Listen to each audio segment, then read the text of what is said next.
¿Quién irá?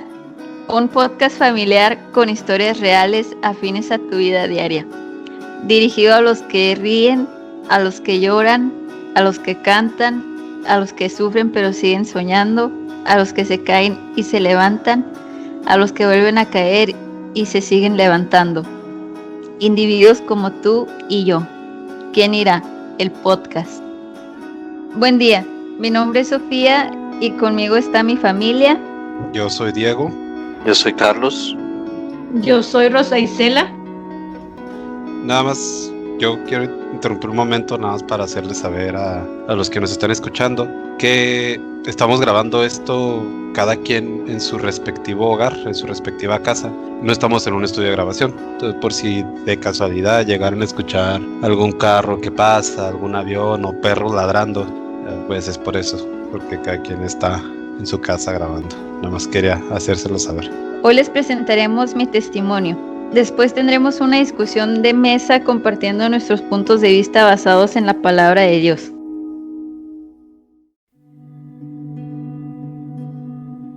Primeramente quiero agradecer a Dios por darme el honor de ser su hija, de conocerle diariamente y de saber que desde el momento que salió a mi encuentro, mis pasos serán eternamente junto a Él. Él y conocerlo es el regalo, el honor y el privilegio más grande de mi vida. De mi niñez no recuerdo mucho. Para ser totalmente honesta, solo recuerdo dolor y momentos de los que me avergüenzo por actos propios y por actos de terceros que me hicieron objeto de vergüenza. De la misma manera, este testimonio será brutalmente honesto con la esperanza de que se siga desintoxicando mi alma y de que pueda ayudar a otros de igual modo. Una vez más, agradezco a Dios por darme la valentía, la fuerza y la contención para poder compartir con ustedes.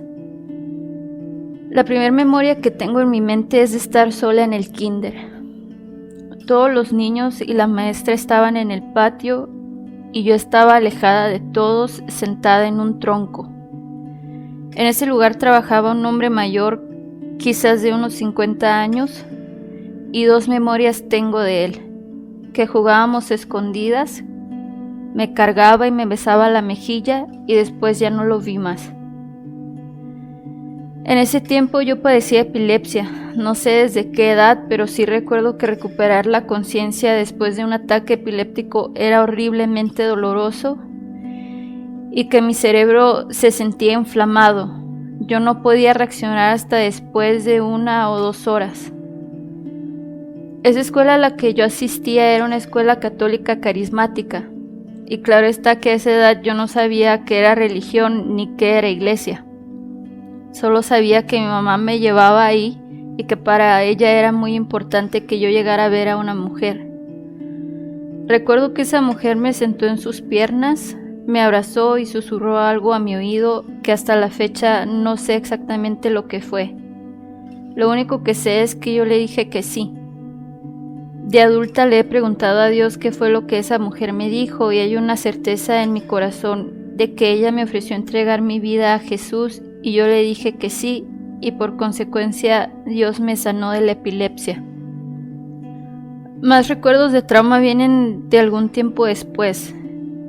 Todavía asistía al kinder cuando mi mamá y mi padre empezaron a juntarse seguido con un matrimonio que tenía un hijo, creo de la edad de mi hermano mayor, 5 años mayor que yo, y una niña de mi edad. Recuerdo que fueron 3 ocasiones en las que fuimos a la casa de ese matrimonio y las 3 ocasiones la hija de ellos me llevaba a su cuarto y me invitaba a jugar como una pareja de adultos. Juegos sexuales que desconyuntaron mi ser, que torcieron mi mente, mi corazón y mi identidad. Desde la primera vez yo dejé de ser una niña inocente y me convertí en un desastre mental, emocional e incluso físico. Yo solo pensé en mujeres desde ese día en adelante. En la edad en la que uno asiste a la primaria me pasaron 2 incidentes más de acoso sexual. En esa ocasión mi mamá tuvo que salir y por alguna razón yo estaba en casa ese día durante horas de escuela. Una de las hijas de los vecinos de enfrente vino para cuidarme mientras me quedaba sola, y su hermano llegó poco después de que mi mamá salió. Yo estaba en el cuarto de mi mamá y recuerdo que su hermano me tomó por la fuerza, me puso contra la pared y empezó a tocarme. En pánico recuerdo haber volteado hacia la muchacha que lo estaba viendo todo y decidió no hacer nada. Después de eso solo recuerdo que mi mamá llegó. Mi mente bloquea muchos instantes y agradezco que sea así porque no estoy segura de querer recordarlo todo. Por gracia de Dios no me volví a quedar a solas con ellos nunca más. La última vez que fui víctima de acoso sexual fue en el año que me graduaba de primaria. Una amiga de mi mamá fue a casa con su hijo mayor, unos años mayor que yo. Yo estaba en mi cuarto con mi hermano menor cuando el muchacho llegó a saludarnos. Se quedó viendo televisión con nosotros y a los pocos minutos mi hermano menor se fue y yo seguí viendo la televisión. El muchacho se acercó a mí y puso su mano derecha sobre mi pierna y me acariciaba mientras con su brazo izquierdo me apretaba para que yo no me fuera. El mismo pánico que sentí todas las veces anteriores se apoderó de mí y en la desesperación hice todo lo que pude por soltarme. Gracias a Dios lo logré y corrí a donde estaba mi mamá y no me separé de su lado. Recuerdo que el muchacho me hablaba y me insistía en ir con él, pero yo no me separé de mi mamá hasta que ellos se fueron unas horas después. Ahora entiendo que por el trauma y el daño causado nunca me fue fácil hacer amistades. Yo siempre estaba sola excepto cuando mi hermano menor estaba conmigo y cuando estaba en casa, pero siempre me sentí sola, aún estando en compañía de otros. Todos los días de escuela hasta 9º año de high school o preparatoria, yo estuve sola. Yo era la niña que todos los recreos y recesos estuvo sola, caminando y escondiéndose para que no se burlaran de lo patética que era. Y por supuesto que hubo burlas y humillaciones de parte de otros niños por mucho que me esforcé para desaparecer. Durante años la relación con mi familia fue muy distante como consecuencia del trauma que cargaba en mi ser. Hasta que llegó 11º año y conocí a un ser humano maravilloso que me ha defendido y ha estado ahí ayudándome cada vez que yo he necesitado. Hoy entiendo que a pesar de todo lo malo que yo he hecho y el mal que he causado, la amistad de Karen es un regalo y bendición de Dios para mi vida y ella ahora es parte de mi familia para siempre. También fue en ese tiempo que conscientemente entregué mi vida a Jesús y lo acepté como mi Salvador y Dios, asistiendo a la iglesia, organización y estructura. Empecé a aprender más de Dios y a conocerlo más y más como ese Dios inalcanzable para mí. En mi afán de no fallar, busqué ayuda con el pastor de la iglesia, a quien después de vaciarle mi corazón de tanto pecado, solo me dijo que las partes íntimas femeninas de una mujer con las de otra mujer no hacían nada ni causaban nada. Que le pidiera a Dios que me cambiara y que le diera gracias porque me gustaban los hombres. Cuando él me dijo eso, yo lo entendí como confesar algo en fe, pero la realidad es que desde que yo era niña y mi conciencia despertó, yo le pedí a Dios que me cambiara, que me hiciera libre de esa espina que no me dejaba vivir, y nunca pasó. Incluso en mi presente, Dios me contestó esa oración y me respondió lo que a Pablo: bástate mi gracia, porque mi poder se perfecciona en la debilidad. Por tanto, de buena gana me gloriaré más bien en mis debilidades, para que repose sobre mí el poder de Cristo. 1 Corintios 12:9. Tengo muy presente el instante en el que el pastor de la iglesia dijo que si alguno de nosotros era tibio, que si estábamos en la iglesia pero no vivíamos una vida santa, que más valdría que fuéramos fríos, porque a los tibios Dios los vomita. Escuchar eso sembró en mí un miedo grandísimo y quebrantó más mi espíritu. Entonces decidí hablar con ese Dios que ni siquiera estaba segura si me prestaría su atención, y le dije que yo no quería fallar más, que yo no podía ser quien Él quería que yo fuera y que desde ese momento yo me retiraba. Aún después de que tomé esa decisión, Él jamás dejó de ser Dios para mí y jamás dejó de ser real. Todos mis años hasta los 26 fueron de una vida que, para ser franca, fue horrible. Yo sobrevivía todos los días de mi vida batallando con un vacío más grande de lo que puedo explicar, batallando con una identidad rota, batallando con un rechazo vicioso hacia mí misma, batallando con la indiferencia y la crueldad de terceros. Pero cabe aclarar que cuando me acerqué a algunos para contarles quién era yo, nunca fue mi meta que me dijeran que me aceptaban. Lo único que yo buscaba con desesperación es que a alguien le importara, lo suficiente como para preguntarme ¿por qué? 3 cosas yo tenía completamente claras en esa etapa de mi vida. Primera, Dios siempre fue real para mí, pero inalcanzable. Segunda, yo era una pecadora que por su atracción emocional y sexual hacia las mujeres no podía acercarme a Dios y muy probablemente Él me odiaba. Y tercera, el hedor del rechazo propio me seguía donde iba y alejaba a los demás. Yo me sentía y era tan poca cosa que a nadie le importó preguntar por qué o saber cómo estaba. Era tan poca cosa que era más fácil ignorarme. Esos eran los fundamentos de mi identidad. Llegaron mis 25 años de edad y mis hermanos y sus respectivas familias regresaron a Juárez después de haber pasado las festividades de diciembre conmigo y mi mamá aquí en Las Vegas, Nevada. Justo después de eso tuve una de las experiencias más atemorizantes de mi vida. Por 3 noches consecutivas fui atacada.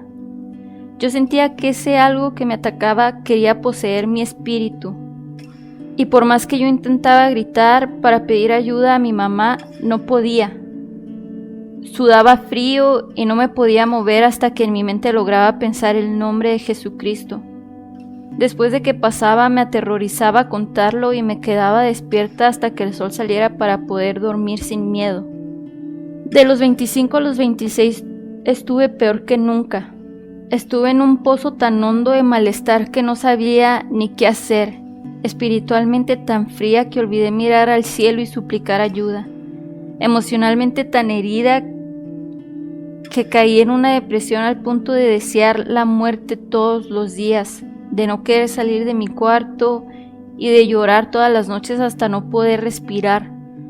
Físicamente tan mal que la mitad izquierda de mi cerebro se sentía adormecida a veces, con migrañas casi diarias y dolor del cuerpo. Anímicamente siempre agotada y drenada de toda energía o ánimo. Había una sola cosa a lo que yo le invertía mi tiempo y eso era ver series y películas. Lo que me llevó a construir un hábito llegando a adicción a una serie de contenido demoníaco. La guardia de todo mi ser estaba tan baja que darle mi tiempo a ese contenido fue el tiro de muerte para mí. Yo, al igual que mucha gente, no entendía que el hecho de ser ignorante con respecto al tema o de no creer en lo espiritual no lo anula ni lo vuelve mentira. Hoy sé que lo espiritual es tan real como lo que vemos y palpamos, y tal como en la vida, en lo espiritual existe todo lo bueno y lo malo también. A las blasfemias, los simbolismos, los rituales y las raíces oscuras de ese contenido yo le di entrada a mi mente, a mi casa y a mi vida. El jueves 4 de octubre del 2018, mi mamá vino a visitarme para pasar el fin de semana juntas. Cuando ella llegó yo tenía decoraciones de brujas en mi casa porque en ese punto yo ya le tenía cierto aprecio a esa cultura. Y hoy entiendo que mi ofensa hacia Dios fue el aprecio que yo sentía por eso. Emocionada invité a mi mamá a ver un capítulo de la serie y recuerdo muy bien lo que mi mamá me dijo esa noche.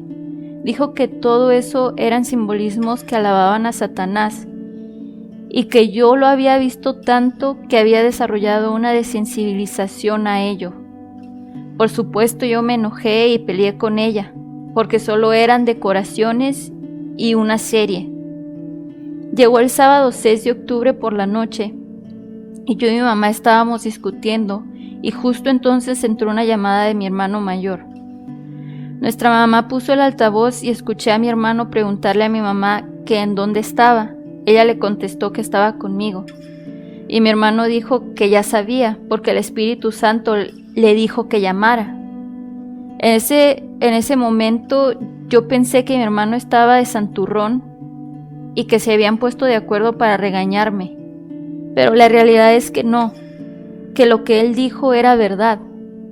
Yo estaba tan enojada y fastidiada que ni siquiera les llevé la contraria para no batallar más con ellos.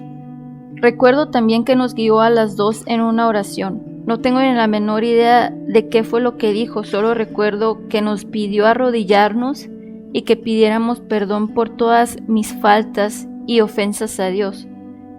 Recuerdo que todo lo hice y lo dije de muy mala gana.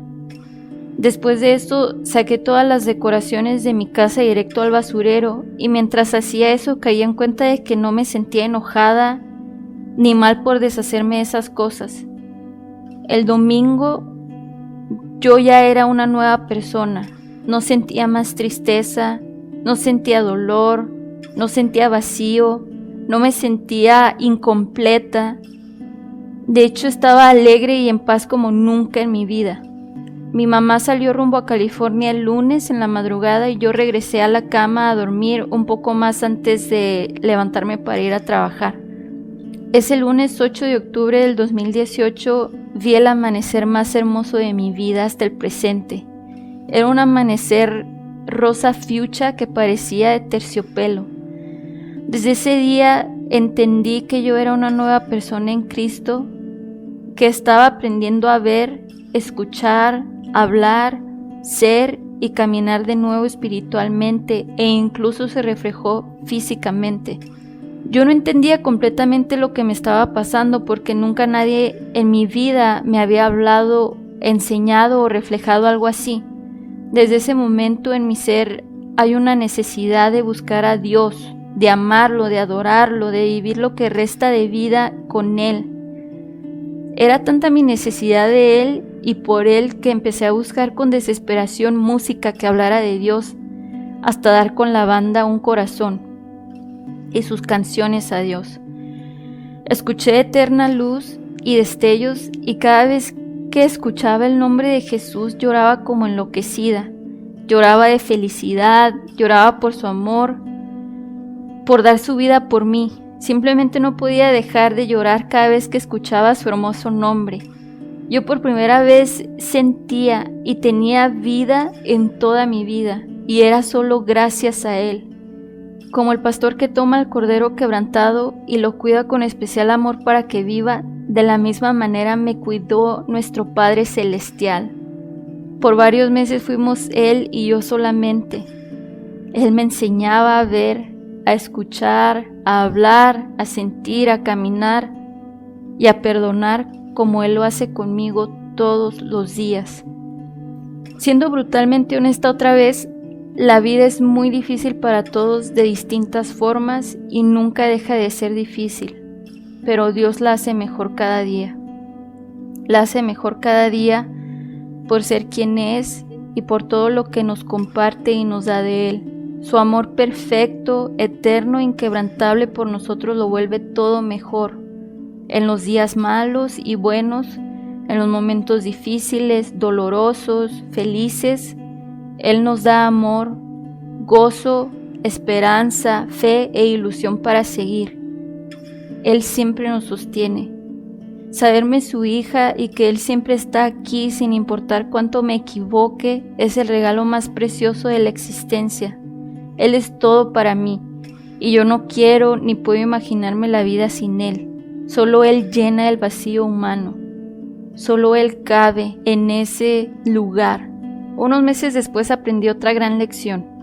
Yo había escuchado hablar de la imposición de manos, de cuando alguien con experiencia, no sé si en religión o en relación con Dios, oran por ti e imponen sus manos sobre ti.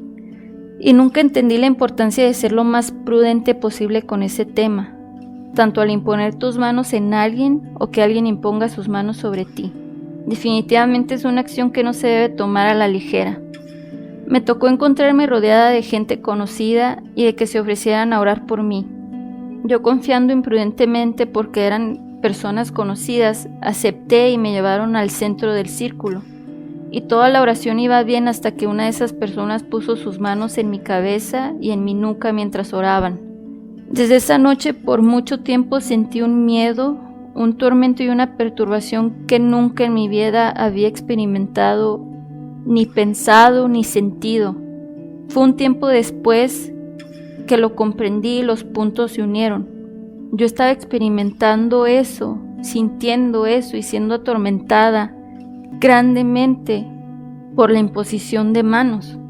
Hubo un día en el que ya no podía más con el tormento, era demasiado, y en ese mismo día Karen me invitó a caminar al cañón.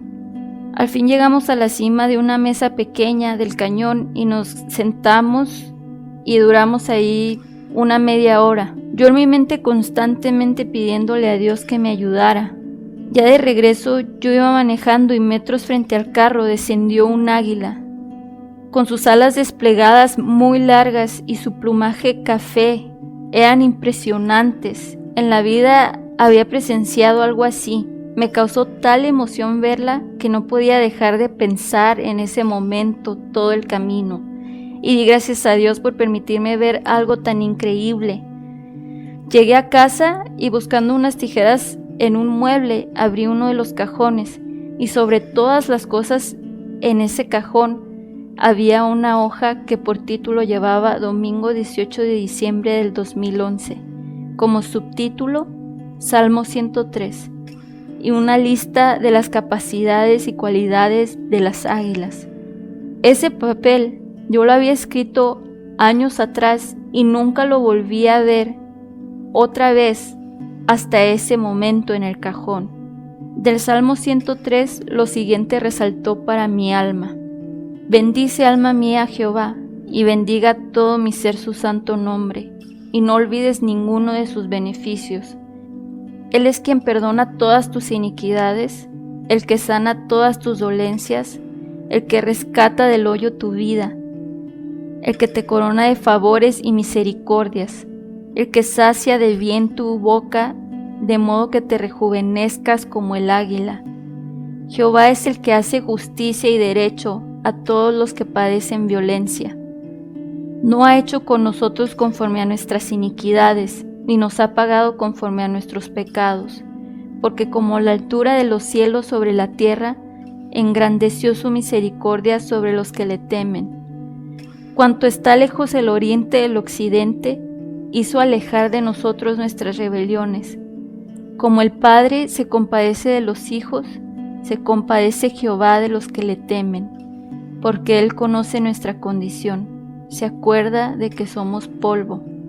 Cuando yo terminé de leer eso, en ese momento comprendí que no importaba lo profundo, lo oscuro ni la gravedad de mis batallas, de nuestras batallas, Dios jamás nos deja solos. Él siempre nos sostendrá y nos dará la fuerza, la valentía, el poder para vencer nuestras batallas. Por muchos días suplicaba a Dios a voz alta y a susurros todo el día que me liberara de eso que me atormentaba con un odio tan agresivo. Inclusive uno de esos días desperté y me di cuenta que tenía un moretón en mi cara y un derrame en mi ojo derecho. Hasta que un día Dios me liberó. Yo estaba en la sala de mi casa viendo videos en YouTube de un canal llamado It's Supernatural with Sid Roth. Él es un reportero judío mesiánico que entrevista a las personas y les da espacio para compartir sus testimonios. En ese episodio, una mujer hermosa y notablemente llena de paz dio testimonio de su encuentro y relación con Dios. Pero unos minutos después de que ella empezó a hablar, yo sentí una fuerza que mantenía mi cuerpo inmóvil, que me obligaba a recargar mi cabeza sobre el sillón, sin poder levantarla. pero ni un solo momento tuve miedo, simplemente no podía moverme porque había una fuerza tan delicada y pacífica que no me lo permitía. Hasta que pude levantar mi cabeza para ver la pantalla, y fue justo entonces cuando la mujer dijo directo a la cámara: tengo unas palabras para la mujer que está sentada en su sillón gris, esperando ser libre. Dios dice, eres libre hoy, no temas más. Yo no podía dejar de llorar por lo que acababa de pasar. Yo era la mujer sentada en el sillón gris de la que ella estaba hablando. En ese instante sentí unas ganas incontrolables de vomitar y corrí al baño, y cuando llegué empecé a vomitar, solo que no vomité algo físico. Cuando mi cuerpo tenía las contracciones musculares descriptivas de la acción de vomitar, yo sentí que mi cara se cortaba desde mi frente hasta mi cuello, como si se estuviera desgarrando mi cara. En ese momento Dios me hizo libre de ese algo que me quería destruir y que violentaba mi mente y mi cuerpo. Quiero mencionar que ese video había sido grabado mucho tiempo antes de que yo lo viera, pero Dios, mi Padre, lo dejó como en una cápsula de tiempo para que yo lo viera en el momento preciso. También sanar del trauma del acoso sexual ha sido complicado y sigue siendo difícil. Es algo de lo que se quiere ser sano y libre instantáneamente si fuese posible, pero te das cuenta que no siempre puedes externar los recuerdos o enunciar los miedos y sentimientos que provoca tan vil acto. Y también se aprende que poder hablar de ello y externarlo con las personas importantes o cercanas no siempre va a ser algo que ayude. Se puede recibir empatía, apoyo, consuelo o todo lo contrario, burla, indiferencia y rechazo. En marzo del 2019 mi mamá y mi hermano con su familia vinieron a visitarme una vez más. Yo tengo un cuadro en mi cuarto que tiene escrito 2 de Timoteo 4:17, pero el Señor estuvo a mi lado y me dio fuerzas. Recuerdo estar en mi cuarto con mi mamá y ella viendo el cuadro me preguntó que si ya había leído esa cita en la Biblia. Yo no lo había hecho, así que en ese momento leí todo el capítulo y los versículos que hablaron a mi alma fueron los siguientes. 2 de Timoteo 4:16 al 18. En mi primera defensa ninguno estuvo a mi lado, sino que todos me desampararon. No les sea tomado en cuenta. Pero el Señor estuvo a mi lado y me dio fuerzas para que por mí fuese cumplida la predicación y que todos los gentiles oyesen. Así fui librado de la boca del león, y el Señor me librará de toda obra mala y me preservará para su reino celestial. A Él sea la gloria por los siglos de los siglos. Amén. Durante esa misma visita, por fin pude hablar acerca de mi pasado y de los abusos con mi familia. Con mi hermano mayor presente, dañada, yo le reclamé a mi mamá su falta de cuidado, su falta de atención, y ella, dañada, de la misma manera me contestó. Me di cuenta que una vez más tenía que encontrar la manera de superar el trauma a solas. El hecho de reiterar que no iba a recibir apoyo alguno de aquellos se supone son o eran un soporte por ser mi familia o seres cercanos, me causó un dolor horrible, de esos que no dejan ni respirar, de lo que duele el alma, y me causó ese dolor porque me di cuenta que esa siempre fue la dinámica de nuestra familia.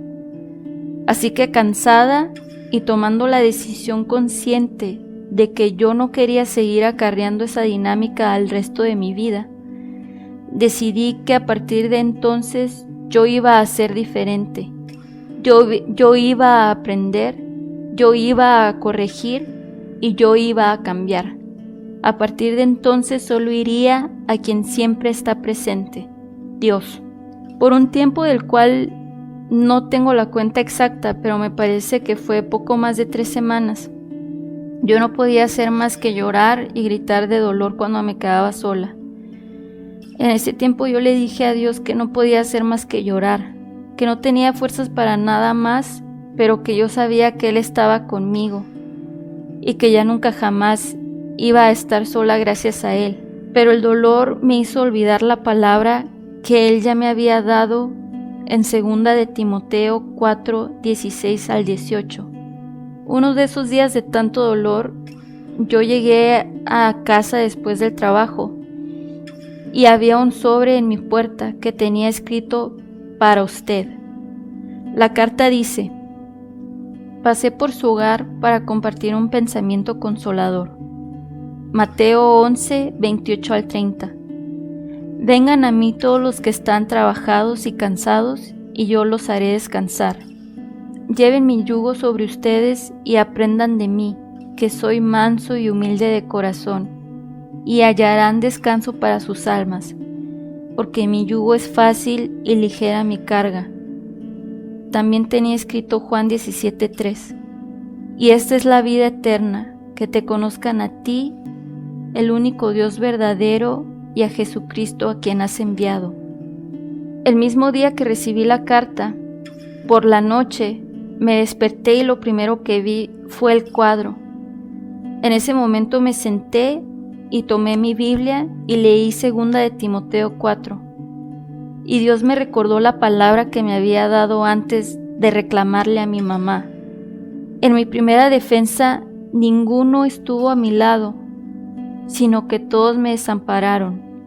No les sea tomado en cuenta, pero el Señor estuvo a mi lado y me dio fuerzas. Esta vez, la parte que resaltaba para mí fue: no les sea tomado en cuenta. Entonces fue cuando Mateo 11, 28 al 30 hizo sentido. Lleven mi yugo sobre ustedes y aprendan de mí, que soy manso y humilde de corazón, y hallarán descanso para sus almas, porque mi yugo es fácil y ligera mi carga. Yo entendí que necesitaba perdonar por mí, para poder ser libre y sanar. Necesitaba perdonar por mi bienestar, independientemente de si los otros eran conscientes o no, de si los otros entendían o no. Yo necesitaba perdonarme y necesitaba perdonar como Dios me perdona a mí todos los días. Pasando por esa prueba de dolor fue que Dios me enseñó la importancia de ser totalmente sincera y transparente con Él, de ir a su presencia y presentarme tal cual soy, con mis errores, miedos, inseguridades, heridas, traumas, vergüenzas, enojos, frustraciones, faltas, fallas e iniquidades, porque solo Él llena el vacío humano, solo Él puede sanar el alma, el corazón y la mente, porque solo Él y su amor perfecto vencen el pecado en nosotros. Solo Él puede restaurar nuestra verdadera identidad y autoestima, porque nos conoce y nos ama como nadie. Solo Él ama perfectamente y eternamente, sin cansarse y sin fallar. El proceso de desintoxicación de mi ser no ha sido nada fácil. En realidad sigo batallando con mi mente por las secuelas de tan crudas experiencias. Vencer el temor en mi mente y hacia mi mente ha sido una prueba muy grande para mí, pero sin mentir, cada día es mejor y más fácil si me dejo amar por Dios. Y si me permito recordar y sentir su amor perfecto que echa fuera todo temor, su luz que echa fuera todas las tinieblas y su paz que sobrepasa todo entendimiento. A pesar de todo lo difícil, de todas las pruebas que en la vida imaginé que enfrentaría, Dios me recuerda una y otra vez que me da vida para disfrutarla lo más posible. Destellos hermosos veo todos los días desde que nuestro Padre salió a mi encuentro. Él jamás deja de sorprenderme y devolver el gozo y la paz a mi ser. Cada día es diferente y especial con Él. Con completa honestidad lo digo, no existe nada ni nadie mejor que Dios. Dios llegó a salvarnos individualmente, a salvarnos como familia y a restaurar nuestra relación familiar. Hoy mi mamá, mis hermanos y yo somos fuertes y unidos como nunca lo fuimos antes, y es solamente gracias a Dios. Ahora las cosas que tengo completamente claras son: primera, Dios es mi salvación, mi refugio y mi Padre. Él jamás me abandonará ni me soltará de su mano y terminará su obra en mí. Segunda, sigo teniendo fallas y faltas hacia Dios porque no soy perfecta y me duele el alma de fallarle, no por miedo a Él, sino por amor a Él. Me caigo, fallo y Él me sostiene para que juntos yo siga avanzando. Ahora no cargo con un hedor. Todos los días papá me viste de su gracia, misericordia y favor. Ahora soy su hija, una nueva criatura en Cristo, con un corazón nuevo y un espíritu nuevo. Y no porque olvidé el pasado, sino porque papá me enseñó cómo empezar de nuevo y a seguir adelante de su mano cada día. Estos son ahora los fundamentos de mi verdadera identidad. Quiero terminar compartiendo lo que he aprendido en mis 2 años de nueva vida con Dios. Papá, como me gusta llamarlo, me ha enseñado y me recuerda una y otra vez que lo único que vence el miedo y el pecado en nosotros, en nuestras mentes, en nuestros corazones, en nuestras acciones, en nuestras palabras y en nuestras batallas, es el amor perfecto de Dios. Humanamente nunca vamos a poder comprender lógicamente el amor perfecto de Dios. Lo único que podemos hacer es aceptarlo y dejarnos amar por Él. Su amor perfecto es el regalo que a Él le place darnos. Él nos ama primero y por eso podemos amarlo a Él. Solo en su amor perfecto podemos amar a nuestro prójimo como a nosotros mismos. El perfecto amor es Dios. Y dejarse amar por Dios es algo que no tiene igual. La salvación que nos ofrece Jesús es el milagro más grande e importante de la existencia humana. Y una relación con Dios, nuestro Padre, es la relación más hermosa e incomparable que uno puede experimentar en la vida. Y lo mejor de todo es que es eterna y Él siempre está disponible. Nada ni nadie arrebata de su mano omnipotente a sus hijos e hijas. Nada ni nadie. Terminando les dejo uno de los pasajes bíblicos que Dios me dejó en aquella carta en mi puerta. Juan 17. Estas cosas habló Jesús y levantó los ojos al cielo. Dijo: Padre, la hora ha llegado. Glorifica a tu Hijo para que también tu Hijo te glorifique a ti. Como le has dado potestad sobre toda carne, para que dé vida eterna a todos los que le diste, y esta es la vida eterna, que te conozcan a ti, el único Dios verdadero, y a Jesucristo, a quien has enviado. Yo ruego por ellos, no ruego por el mundo, sino por los que me diste, porque son tuyos.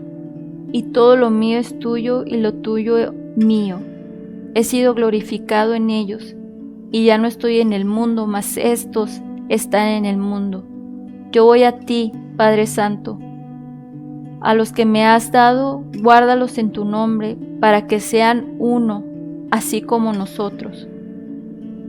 No ruego que los quites del mundo, sino que los guardes del mal. Santifícalos en tu verdad. Tu palabra es verdad. Como tú me enviaste al mundo, así los he enviado al mundo. Mas no ruego solamente por estos, sino también por los que han de creer en mí por la palabra de ellos, para que todos sean uno, como tú, oh Padre, en mí y yo en ti, que también ellos sean uno en nosotros, para que el mundo crea que tú me enviaste. La gloria que me diste yo les he dado, para que sean uno, así como nosotros somos uno. Padre, aquellos que me has dado, quiero que donde yo estoy, también ellos estén conmigo, para que vean mi gloria que me has dado, porque me has amado desde antes de la fundación del mundo. Padre justo, el mundo no te ha conocido, pero yo te he conocido, y estos han conocido que tú me enviaste, y les he dado a conocer tu nombre, y lo daré a conocer aún, para que el amor con que me has amado esté en ellos y yo en ellos. Gracias por prestarme su tiempo y su atención. Este fue mi testimonio.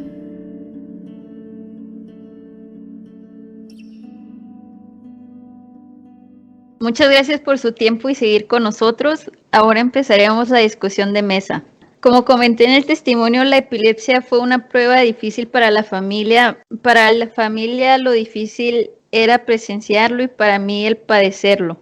Existen varios pasajes bíblicos que hablan y describen ataques epilépticos y yo escogí el que es más parecido a mi experiencia. Escrito por el hombre escogido por Jesús, Lucas, quien era un médico de profesión. Lo del médico está mencionado en Colosenses 4:14. Voy a estar compartiendo con ustedes el pasaje bíblico de Lucas 9, del versículo 38 al versículo 43. Y aquí un hombre de la multitud gritó, diciendo, Maestro, te suplico que veas a mi hijo, pues es el único que tengo. Y sucede que un espíritu se apodera de él y de repente da gritos y el espíritu le hace caer con convulsiones, echando espumajos y magullándole. A duras penas se aparta de él. Entonces rogué a tus discípulos que lo echaran fuera y no pudieron. Respondiendo Jesús dijo, oh generación incrédula perversa, ¿hasta cuándo he de estar con vosotros y os he de soportar?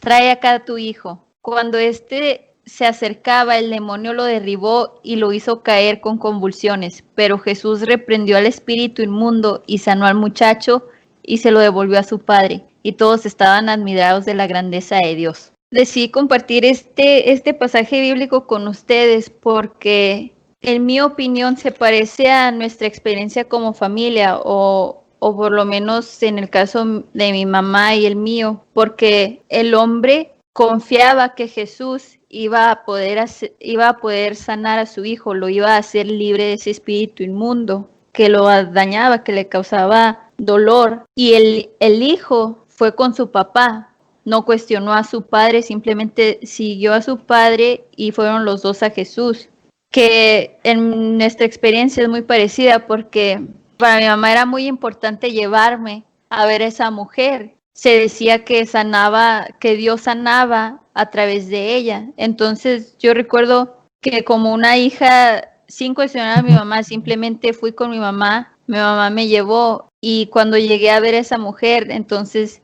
Dios me sanó y me hizo libre de ese espíritu inmundo que me atacaba y me provocaba las convulsiones. Quiero agregar a eso que menciona mi hermana Sofía, que como ella cuenta en su historia, cuando ella dice que no recuerda con exactitud las palabras de esa señora, más ella dice que preguntándole a nuestro padre le dijo que si quería recibir a Cristo en su corazón, ella tiene esa convicción. Y yo cuando escuchaba esa parte se me venía a la mente el episodio que está en el Evangelio de Juan 5, del 6, capítulo 5, del 6 al 9, donde le pregunta Jesús a la persona que en este caso era una persona que no podía caminar si quería ser sano, simplemente porque Jesús lo podía hacer sin ningún problema, pero quería que esa persona le dijera si quería hacerlo. Entonces él le dijo que sí. Entonces, para resumirlo rápido o a la parte que lleva más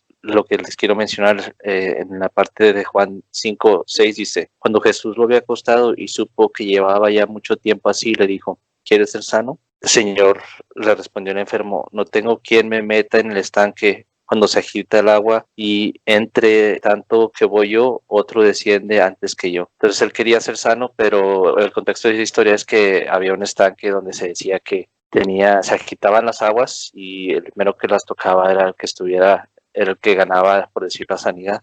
Pero, sin embargo, en esta parte de ese evangelio, Jesús simplemente quería que esta persona dijera sí quiero, porque obviamente nuestro Padre quería que él fuera sano, así como quería que Tania lo fuera, y así sucedió. Yo también estoy completamente de acuerdo con eso. Bueno, por ejemplo, para una persona que tal vez no está tan involucrada o empapada de, no sé, de las escrituras o de una relación con Dios, tal vez esa persona escucha lo que estamos diciendo, de que la Biblia dice esto y la Biblia relata una historia. Creo que todos los que estamos aquí, todos estamos completamente conscientes y de acuerdo de que Dios tiene el poder de sanar cualquier enfermedad. Pero, por ejemplo, en el caso específico de nuestra familia, Por ejemplo, la única que tenía esa certeza era mi mamá. Tal vez mi papá no lo sé, pero mi mamá era la que tenía esa certeza de que Dios podía sanar a mi hermana. Tal vez no yo, mucho menos que era, al menos pues no lo entendía. Entonces, incluso aunque mi mamá, bueno, lo que yo veo desde mi punto de vista es que incluso aunque mi mamá supiera o estuviera convencida de que Dios podía sanarla, eso no quitaba la preocupación o el sufrimiento de ver a su hija y nosotros, a ver uno de los miembros de nuestra familia sufrir y ser víctimas de una enfermedad. Entonces, retomando el punto que estaban mencionando mi hermano y mi hermana, de que Jesús le preguntó a este señor que si quería ser sano para saber si él quería, y Dios, que cuando Jesús le dice a sus discípulos generación perversa, no se lo dice así tal cual, pero estudiando ese pasaje nos damos cuenta que se los dice por su incredulidad. Entonces, lo que yo veo desde mi punto de vista es que para poder sobreponerse a esa preocupación, ese miedo y esa angustia y a ver a uno de los miembros de tu familia sufrir, es fe.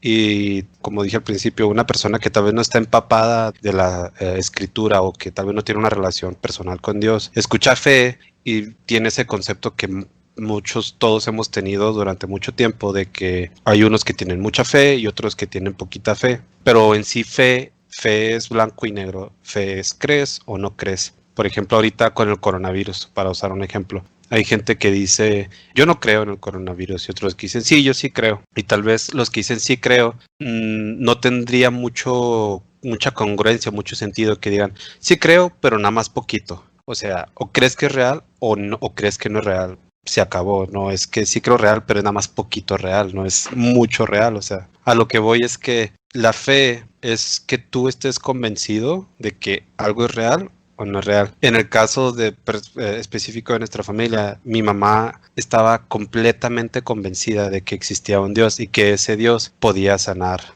a mi hermana. En el caso particular de mi hermana, Dios nos dice siempre que seamos como niños. Entonces, por ejemplo, en la historia que relató mi hermana, Jesús solamente da la orden que el niño sea sano, y lo es. En la historia que relata mi hermano, Jesús le pregunta al hombre que si quiere ser sano. Dios nos dice que seamos como niños, porque un niño cree. El niño le dices algo y el niño lo acepta porque él no está maleado, o tal vez él no tiene experiencia, no ha vivido lo suficiente, pero él simplemente cree. Ese es una de las como que partes principales de la fórmula para que esa sanidad venga, que creas. Otra parte que quiero tocar es que, por ejemplo, a mí me gusta mucho la ciencia, y a lo que voy es que tal vez una persona que no está tan empapada de la escritura o no conoce a Dios personalmente puede decir, es que la epilepsia, o sea, es una enfermedad mental, la epilepsia no son espíritus, la epilepsia no son demonios. Y sí, estoy completamente de acuerdo de que en un estudio médico de imágenes, lo que quieran llamarlo, pueden ver un cerebro que sufre de epilepsia y un cerebro que está normal, que no tiene ninguna enfermedad,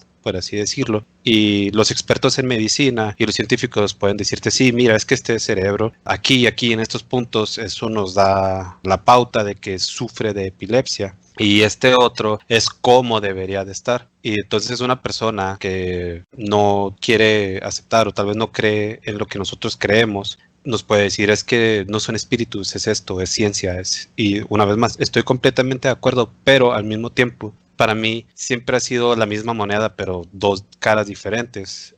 Para mí, la creación, todo lo que vemos, la ciencia, los planetas, todo el ecosistema en el que vivimos, da testimonio de que Dios es el creador, de que Él es el ingeniero maestro, el diseñador maestro, Él es la mano maestra que lo diseñó todo. Y Él nos da la ciencia, y yo creo que la ciencia da testimonio de que Dios existe. Entonces, una de las cosas que la ciencia tal vez no puede explicar es por qué a veces las cosas simplemente cambian. Entonces, lo que yo comentaba hace unos días con mis hermanos es que tal vez si pudiéramos hacer ese mismo tipo de estudios de imágenes, resonancias, y ver el cerebro de mi hermana, ella no sabe qué fue lo que le dijo esa señora, pero que tiene la certeza de que le preguntó que si quería aceptar a Jesús como su Salvador, y ella dijo que sí, y de ese punto en adelante ella fue sanada de la epilepsia. Creo que si pudiéramos viajar en el tiempo y así en ese momento tener un estudio de resonancia, un estudio médico, de ver el estado del cerebro de mi hermana, de que alguien podría decir, sí, es que es evidente que sufre de epilepsia. Y el momento en el que le preguntan a mi hermana que si quiere aceptar a Jesús y ella dice que sí, estoy o sea, 100% seguro de que en la imagen veríamos cómo de repente el cerebro, no sé, los químicos y lo que libera y todo, se acomoda a como debe de ser. Y tal vez la ciencia podría decir, sí, es que sí, o sea, es evidente que ya está tal cual, pero no podría explicar por qué sucedió eso. Que retomando lo que dije al principio, que primero es porque la fe de un niño sobrepasa la fe de cualquier teólogo con 50 años de experiencia en la palabra de Dios. O sea, por eso nos dice Dios que seamos como niños. Y segunda, la fe en el caso de mi madre, que estaba completamente convencida de que Dios podía sanar a mi hermana. Bueno, yo nada más quería agregar un comentario. Cuando Tania recibió su sanación, Tania tenía, me parece que tenía 5 años y era muy chiquita. Entonces, Tania en realidad, ella no sabía de sanación, ni a qué la llevé, ni a qué íbamos. Simplemente aquella señora la tomó en los brazos, la sentó en sus rodillas, en sus piernas y le hizo una pregunta. Yo me acuerdo que le hizo una pregunta muy cerca en su oído a mi hija. Y yo vi que la niña nada más asintió con la cabeza que sí, fue todo y la dejó, la paró de sus piernas y la niña ya se vino conmigo y ya nos fuimos y todo. ¿Y por qué hago este comentario? Porque están hablando de la fe,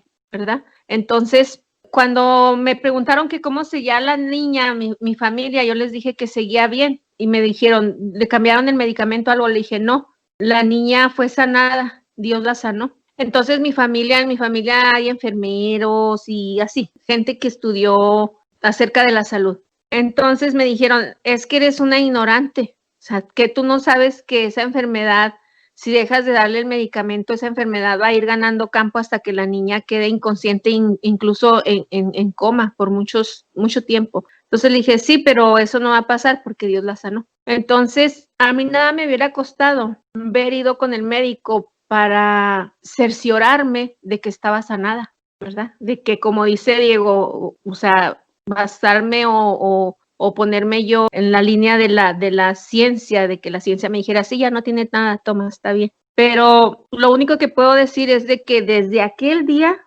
hasta la fecha, mi hija nunca, jamás ha presentado una convulsión o un ausentismo. ¿Por qué? Porque sigo tan firme como si fuera ese día, porque Dios la sanó. Como decía Diego, la fe no puede ser de color, o tienes fe o no la tienes. Entonces, si tienes fe, así tiene que ser. Yo no tengo que andar buscando si está sana o no. ¿Por qué? Porque no se dio que mi hija estuviera precisamente en un hospital. ¿Por qué digo esto? Porque hay casos donde las personas están en el hospital o en un caso que estén internos y ahí llega la sanación y ahí llega el milagro y ahí llega la fe. Ahí, cuando estás ahí, ok, sí, incluso salen los médicos y te dicen, ¿sabe qué? No sé qué pasó, pero tú sí sabes qué. Entonces, yo nada más quería hacer ese comentario de que la fe es la fe y es tan fuerte y tiene que ser tan sólida de que tú vas a creer porque Dios lo hizo. Y así es. Bueno, yo quiero aprovechar lo que estaba diciendo mi hermano Diego de la ciencia, porque nosotros los seres humanos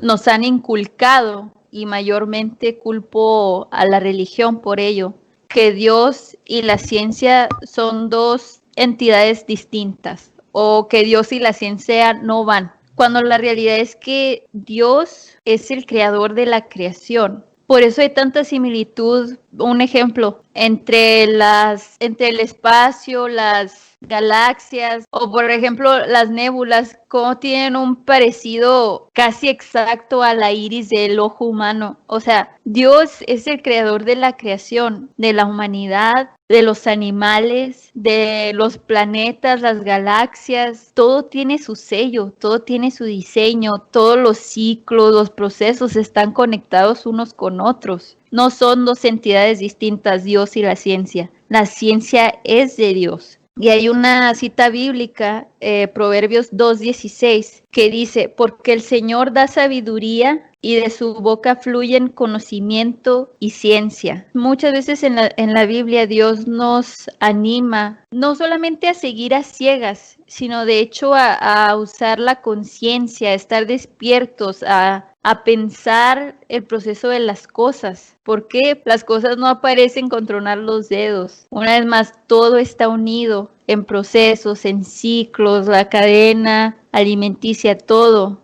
el universo, las galaxias, porque Dios lo creó.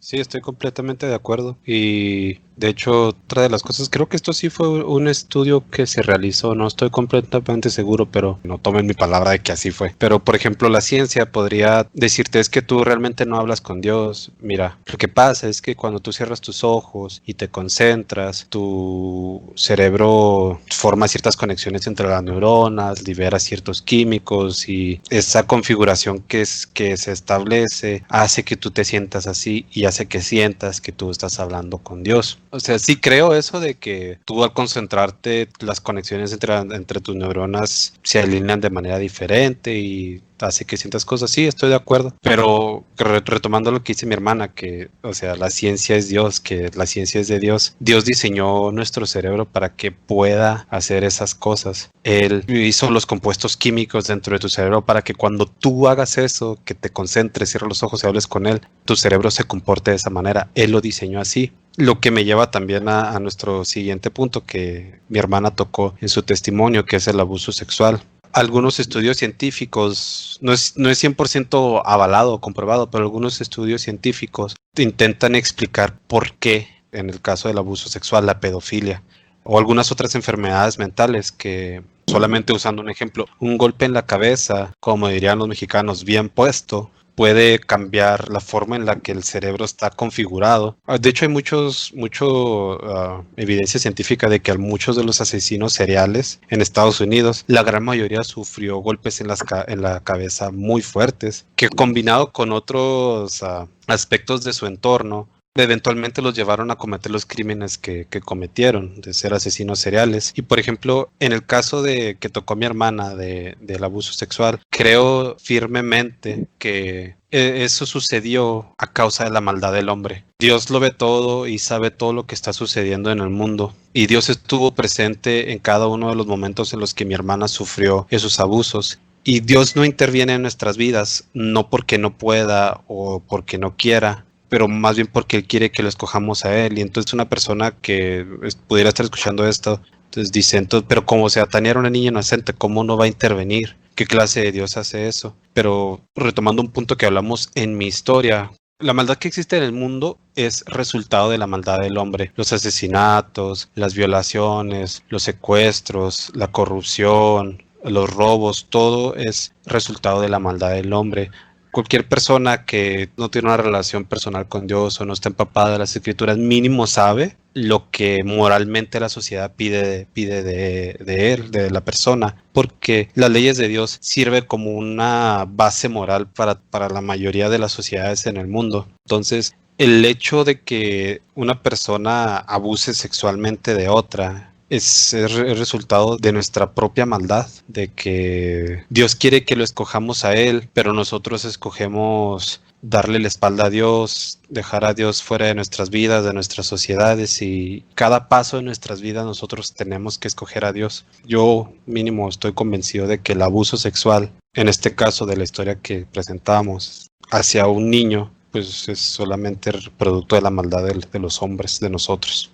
Yo quiero continuar con lo que dice mi hermano. La maldad que hay en el mundo es tan grande y es tan fácil perderse en ella y caer ahora sí que en un pozo sin fondo, porque pasan tantas cosas tan horriblemente increíbles. Una mente sana, un espíritu sano, no puedes llegar a entender por qué existe tanta maldad. Y cuando uno como persona empiezas a fijarte en la maldad de la humanidad, en la perdición que hay en la humanidad, en tu dolor y en tu decepción, es muy fácil empezar a buscar culpables para ello. Y a mí me impacta muchas veces que yo he tenido oportunidad de platicar con otras personas que muchos se niegan a creer en Dios porque ellos no entienden cómo Dios permite tanta maldad. Entonces, se niegan a creer en Dios, pero aún así piensan que Dios es Dios omnipotente, capaz de parar, de terminar la maldad. La cosa es que Dios es el creador de la creación, Dios único, verdadero y vivo, Él y nadie más. Pero Dios, siendo Dios, nunca ha sido un dictador, nunca. Él, si tú te tomas el tiempo de comprar o agarrar una Biblia, y empezarla a leer, te das cuenta que jamás fue un dictador. Él desde el principio fue un Dios de relación. Él siempre buscó que su creación, que su humanidad lo buscara a él, que es la relación que tenía él con Adán y Eva en el Edén. Entonces, él no es un dictador y jamás va a obligar a nadie, por muy corrupto y malvado que tenga el corazón, jamás va a obligar a nadie a hacer lo que él quiere. Lo que sí me consta es que él es Dios omnipotente, omnisciente y omnipresente. Y todo lo ve y todo lo sabe. Nada ni nadie le pasa por alto y nada ni nadie le es indiferente. Entonces, en mi caso, que fui víctima de ello, de acoso sexual y abuso sexual a tan corta edad, al punto de que ni siquiera entendía yo lo que me estaba pasando. Él estuvo ahí siempre conmigo para que cuando yo lo necesitara y lo pudiera ver, él me sanara y me guiara a cada paso. Estoy diciendo que no me duele lo que me pasó, no, claro que me duele y me ha dificultado la vida en muchos aspectos, a un nivel que ni siquiera yo lo entiendo. Pero lo que me ha enseñado Dios es que yo no soy el trauma o el daño que me causaron, ni soy el trauma cerebral y en el corazón que me causaron. Yo soy hija de Dios y Él me está guiando y Él me está sanando y Él está conmigo, llevándome por un proceso, que el proceso es día a día, es un día a la vez. No es fácil para nada, pero es un proceso de perdón, es un proceso de desintoxicación y es un proceso de sanidad. También me acuerdo mucho que, como lo mencioné, una vez me permitió ver una águila hermosa y después ese mismo día llegué a mi casa y él me había dejado una nota escrita con el Salmo 103. Y del Salmo 103 para mí resaltó el versículo 6, donde dice: Jehová es el que hace justicia y derecho a todos los que padecen violencia. Eso habló a mi corazón y a mi alma, porque Él me dijo ahí que Él lo vio todo, que Él lo supo todo, que Él lo ve todo y lo sabe todo, y que yo puedo ahí ir a Él, que es mi Padre ahora, y salir adelante de eso, ser sanada, ser libre del trauma, del miedo, del dolor que eso me causó. Y yo considero que mi experiencia no fue tan dura como la de otras mujeres y otros hombres también, porque también los niños son abusados. Y no solo los hombres abusan, también las mujeres abusan. Y muchas veces en la mente y en el corazón se siente casi imperdonable, como que el acto que hicieron, el crimen es tan horrendo que no se puede perdonar. El perdón muchas veces lo entendemos mal. El perdón no es para el victimario. El perdón es para la víctima. Tú como víctima necesitas perdonar no por el victimario, sino por ti, para tú estar bien, para tú poder seguir adelante, para ser libre de dolor, de angustia, de miedo, de amargura. Porque es ley de vida que lo que siembras vas a cosechar. Entonces, ningún gesto de bondad y ningún gesto criminal se queda sin su paga. Y Dios lo dice en su palabra, no tengo el versículo, pero lo pueden buscar, que no busquemos venganza, que no busquemos justicia con nuestras propias manos, porque Él es el que se encarga de la venganza. Bueno, yo quería nada más agregar ahí a lo que estaba diciendo Tania, de que mucha gente dice, ¿y por qué Dios permite que le hagan eso a los niños? Entonces, yo me acuerdo cuando yo me preguntaba a mí misma, ¿por qué? Pero una vez oí una predicación. Este pastor decía lo triste que Dios se pone cuando nos ve todo lo que hacemos. Entonces, vino algo así de repente, dije, yo tengo 2 hijos varones y una mujer. ¿Qué pasaría si uno de mis hijos sería un violador? ¿Qué haría yo? Sería la mamá más triste. Yo pienso que hasta no me importaría morir de tristeza, pero aún así no dejaría de querer a mi hijo. Entonces, yo pienso que cuando Dios ve nuestro comportamiento, qué tristeza y qué dolor tan grande le damos a Dios. Estaba leyendo la Biblia el otro día y salía la historia de Sodoma y Gomorra, cuando Dios dice que ve el comportamiento de las personas y cómo va y destruye Sodoma y Gomorra, y también cuando Noé, que la gente se comportaba mal y dice, ok, se enojó tanto que dijo, quiero desaparecerlos a todos porque dijo, no tienen remedio, estas personas desde que nacen traen la maldad en su corazón. Entonces pasa lo del arca de Noé y la gente se muere y todo, pero cuando ya bajan del arca y todo, entonces le hace una promesa a Noé que jamás va a volver a destruir a su creación, a lo que hace. Entonces ahí es donde entra del comportamiento de los seres humanos. Y es donde entra lo que dices tú, o sea, Él es el que va a hacer justicia, no nosotros como seres humanos diciendo, vamos a matarlo, ojalá que le pase esto, ojalá que lo pase el otro. Y es muy duro decirlo y tal vez lo llegues a entender, pero es muy duro aceptarlo. ¿Por qué? Porque cuando o te tocan a tus hijos o te dañan a tus hijos, uno quiere salir a hacer lo que menos se imagina. Pero nada más quería comentar eso, o sea, de que Dios nos ve todas las maldades que hacemos, porque la gente no entiende que Dios es un Dios que está aquí presente con nosotros. Y la gente que hace mal dice que al cabo nadie me ve, incluso hasta se esconden para hacer el mal, pero no saben en realidad quién los está viendo. Y no sé, es algo tan real, eso es muy real. Yo quiero decir algo para complementar lo que está diciendo mi mamá. No se trata de minimizar el daño que causa un violador, sea hombre o mujer. No se trata de minimizar el daño, no se trata de minimizar el crimen. Pero es una realidad de que existe un ciclo vicioso en la humanidad. Muchas veces escucho que hay personas que mencionan, no seas lo que te hizo daño. Y hay personas que por la gracia de Dios pueden cortar el ciclo y pueden decir, no más. Yo sé también que hay muchas personas que son victimarios porque ellos o ellas en su momento fueron víctimas. Y sin el afán de minimizar el daño y el crimen que causa, la realidad es que tanto la víctima como el victimario pueden correr a Dios y suplicar por ayuda y suplicar perdón para sanar como para romper la maldición, para romper la cadena, para que ese ciclo no pase más. Porque la realidad es que es algo tan horrendo que si hay alguien que lo puede detener es Dios, y si hay algo que lo puede destrozar y desaparecer es el poder de Dios solamente. También quería tocar otro punto de que mi hermano me interesa mucho lo que él estaba diciendo de la ciencia, porque volvemos a lo mismo, Dios y la ciencia no son dos entidades distintas, Dios y la ciencia son uno, porque la ciencia es de Dios. Entonces, las personas que conocen a Dios o que han tenido un encuentro con Jesucristo, saben que cuando el Espíritu Santo mora en ti, cuando Dios te bautiza en su Espíritu Santo, y bautismo significa que te sumerge en su Espíritu Santo, hay una transformación.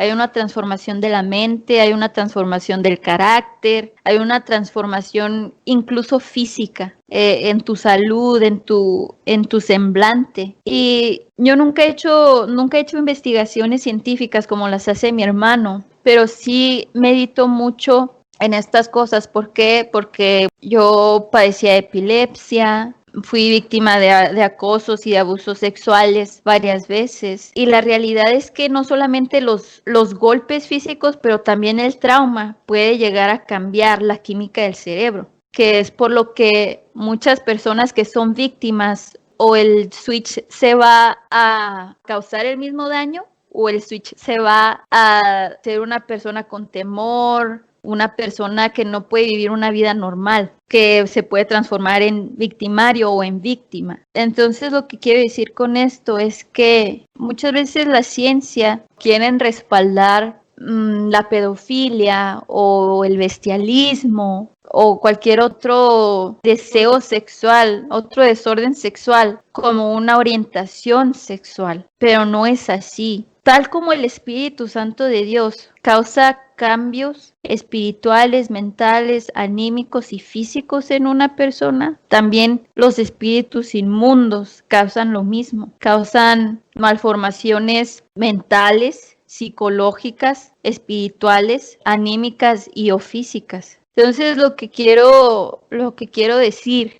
más directamente es que hay personas que sí escogen porque porque tienen maldad y perversión en su corazón. Hay personas que sí escogen voluntariamente seguir los caminos de las pasiones desordenadas, pero hay personas que batallan con eso por el daño del abuso o un espíritu inmundo. Entonces, volvemos a lo mismo, el único que te puede hacer libre, si tú eres una persona que batallas con esos deseos sexuales que no son sanos, que te hacen daño, que te hacen mal viciosamente y quizás no tienes una persona a la que puedas ir y hablar y pedir ayuda, siempre puedes ir a Dios y suplicar y rogar por su ayuda, por ser libre de ello y sin duda Dios te va a ayudar y Dios te va a sanar y Dios te va a hacer libre de eso, porque no es el deseo de Dios que la maldad siga existiendo y no es el deseo de Dios que su humanidad siga sufriendo.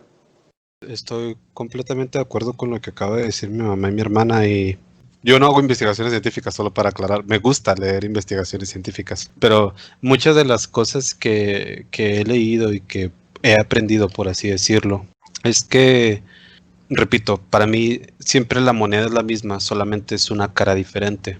En el aspecto de la identidad sexual o del abuso sexual o de las preferencias sexuales, para mí siempre la vida tiene dos aspectos, el aspecto espiritual y el aspecto físico, que podemos llamarlo el aspecto de la ciencia o el aspecto tangible o que se puede ver.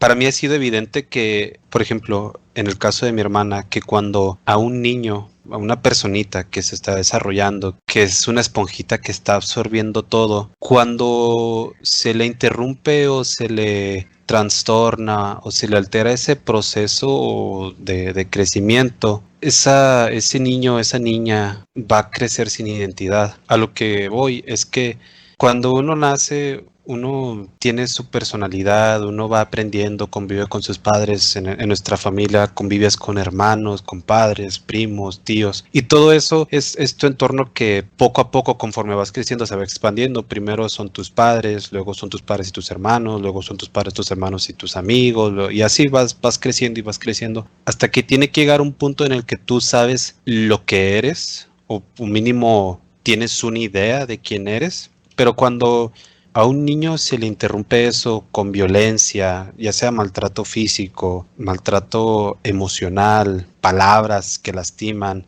o en el peor de los casos, un abuso sexual, le estás destrozando ese entorno sano y protegido en el que un niño debe crecer. En todas las investigaciones que he leído, siempre, sean asesinos seriales, violadores en serie, siempre hay una falta de amor por los padres o violencia de niños, pero siempre es en la niñez cuando algo marca a una persona, a menos de que una persona sea un psicópata. Eso sí, ahí ya no se le puede realmente hacer nada, ya son otros aspectos espirituales que tocaremos más adelante, como maldiciones generacionales, etcétera. Pero a lo que quiero llegar es que a los niños se les tiene que cuidar con todo el rigor y con toda la atención posible, porque un niño tiene que crecer en un entorno sano, en un entorno donde se sienta amado, donde se sienta seguro, donde se le alente a ser creativo, se le alente a reír, a que dibuje, o sea, un niño tiene que crecer sano. Lamentablemente, cuando eso no sucede y una persona crece sin una identidad, por ejemplo, en el caso de mi hermana, cuando un niño es víctima de un abuso sexual, le quitas eso, ya no es un niño. En el caso de mi hermana, tal vez ella no entendió lo que pasó, no supo qué pasó, o sea, su cerebrito, su entendimiento no le dio capacidad para entender qué fue lo que sucedió, para decir, ok, sí, me abusaron, pero ya ni modo, mi confianza en Dios, Él me va a sacar adelante. No, o sea, un niño no entiende eso y crece con su identidad rota, deja de ser un niño. Y, por ejemplo, si a mí me hubiera sucedido, tal vez yo no hubiera crecido gustándome las mujeres, tal vez yo hubiera sido más propenso a cometer violencia en contra de mujeres, violencia en contra de personas en general. No sé, el caso es que la identidad es una de las necesidades básicas de cualquier humano. Sentirse amado, comunicar, y si no sabes quién eres, te sientes como muchas de las personas que tienen preferencias o orientaciones sexuales que la iglesia o el mundo dice, no, es que está mal, eso no es natural. No, nos falta esa empatía para entender lo que yo nunca lo voy a entender.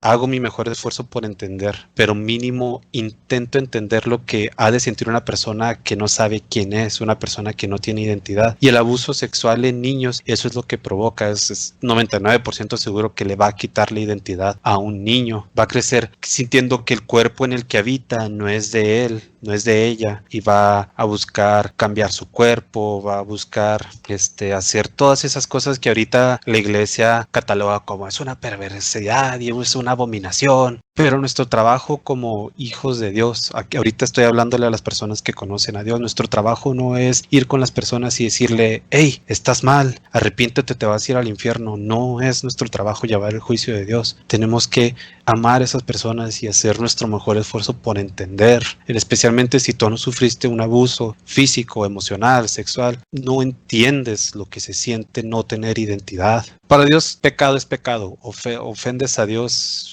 No hay poquito ni hay mucho, es una ofensa, pero creo que para nosotros humanos, que sí tenemos escalas de grises, el abuso sexual es algo, muchos vemos como algo muy atroz, algo abominable y que simplemente no debería de existir por todo el daño que causa al victimario y a la víctima, porque como mencionó mi hermana, y muchas investigaciones científicas intentan comprobar o intentan explicar por qué.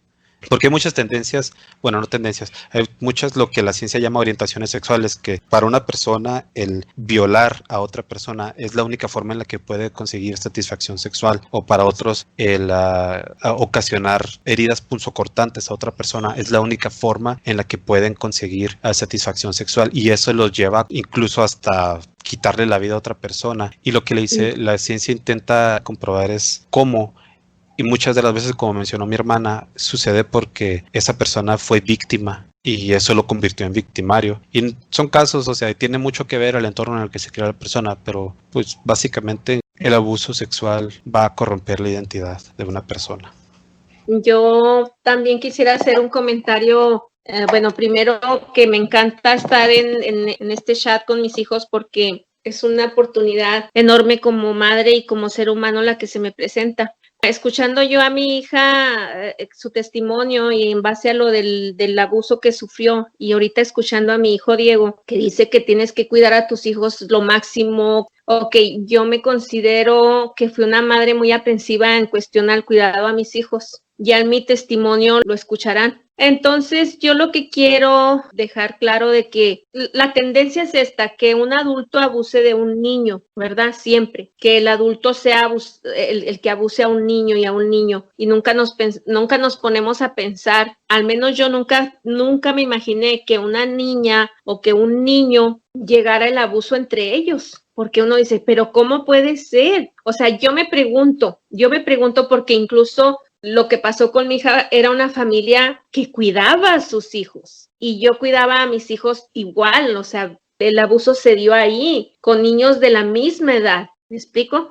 Entonces, lo que yo les quiero decir a los papás, a las mamás, el celo para el cuidado de los hijos tiene que ser así como se escucha, celo. Yo nunca dejé a mis hijos que durmieran en otra casa. Mi hijo el mayor siempre, incluso se quedaba triste porque decía, ándale mamá, y déjame ir.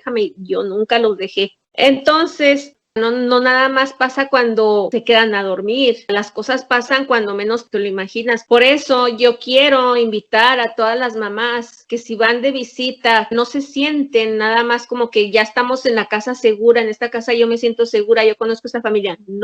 No se sienten a platicar ni nada, siempre estén pendientes de sus hijos, porque esa es una cosa nueva que yo aprendí. Yo nunca me hubiera imaginado que un niño de la misma edad de mis niños los iban a abusar, la iban a abusar, porque uno está en la mentalidad de que un adulto abusa a un niño, nunca un niño de la misma edad a otro niño. Entonces es algo que tiene uno que estar muy pendiente y es cuando cae en la cadena, porque ese niño tal vez fue abusado y yo les puedo asegurar que si ese niño fue abusado, ese niño no dijo, yo también voy a abusar. O sea, es una cadena. Incluso llega la inocencia de los niños. ¿Por qué? Porque llega con inocencia los niños a lo mejor. Y el niño sigue haciendo lo mismo. O sea, el niño no No, un niño de tu misma edad, un niño de 5 años no puede decir al otro de 5 años, le voy a hacer lo mismo que me hicieron para que sufran. No, por más que queramos pensar así, no va a ser así. Simplemente que va haciendo la cadena, desconyuntan a esa ramita y esa ramita va haciendo daño a otras ramitas y a otras ramitas. Es un encargo de Dios muy tremendo. Cuando tú tienes hijos es un cuidado y es un tesoro que Dios te ha confiado. Yo nada más quería hacer ese comentario a los papás. No te sientes, tú llegas y tú vas a andar detrás de tus hijos. Acaban de escuchar la primera parte del episodio Cita con la Vida. La segunda parte estará disponible mañana. Si tienen alguna pregunta, quieren hacernos algún comentario o simplemente desean ponerse en contacto con nosotros, pueden hacerlo a la dirección de correo electrónico quienirapodcast@outlook.com. Los enlaces para cada una de nuestras redes sociales están disponibles en la descripción del episodio. Gracias por escuchar. Que Dios les bendiga.